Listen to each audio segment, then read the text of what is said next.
Wow, that was a great fight. That was Angelo Trevino beating up Armando Sabala at the Titans cage to defend the 170-pound welterweight title. And that was pretty good, Angelo. Let's be honest. You've got some really, really vicious ground and pound. You come in shape. You're ready to go. Obviously, it's still an amateur event. What's the training process for you guys? Even though it's amateur, why is it still the same as the pros? Like, how is your training process for these fights? Well, yeah, I train as much as I can with all the pros at Team Alpha Male. But for this fight, I actually had I was in wrestling season, so I basically, you could see in my fight that I took it to the ground and everything because I had all my wrestling, like my mindset on wrestling. So, but as much as I possibly could, I went to the gym and trained with all the guys and everything. But yeah, it was basically a wrestling mindset when you see that fight. Now, how old are you? I'm 19. I just turned 19. Okay, so where are you wrestling at right now? At Sierra College in Rockland. Oh, okay. All right, one part of the California chain. Yeah. Where did you wrestle in high school?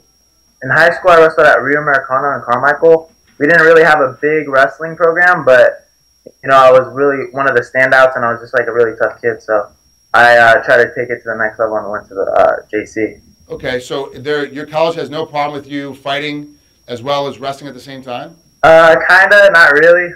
As long as I'm amateur, it's fine. Right. But yeah, I actually had to back out of a couple fights because of the wrestling season. So right now, I'm actually just focusing on wrestling. But they're okay with me fighting on that last fight with Armando.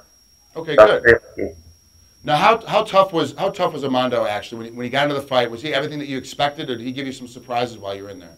He did. Well, when I was ground and pounding him, he didn't go out. You know, a lot of guys, a lot of tough guys go out when I generate that power, you know, from the ground and pound. But Armando's a really, really tough kid. He's a all-around striker. Yeah, he's just a tough kid. I was really surprised with that. Definitely. You know, the amount of punches that you're giving him and the spaces that you're hitting him as hard with and the length, it wasn't just like one or two punches and he kind of threw you off. You were on top of him for a long time, and you kept beating him up. You kept pushing the pace on him, and he never went away. So I thought maybe there was some surprises and you hadn't trained for him as well. But it sounds like if you're training with Team Alpha Male and Uriah Faber and Joe Benavidez and the rest of those cats, that you're getting the right training, you have the right cardio system. He was just that tough of a guy. Yeah, he definitely was. His whole entire team is very, very tough. They're a small team, but they have like the heart, you know, of like a fighter. So I think that's what made him stand out in the amateur MMA. What's your record right now in amateur? It's 4-0. And do you remember your record from wrestling? Because I've only been wrestling a long time. You know what your record is in wrestling? Ooh, I'm not sure, but it's more on the winning side, so it's all good. But I don't really remember. I don't really keep track. Are we talking more than 300 matches? You're talking more than 400 matches?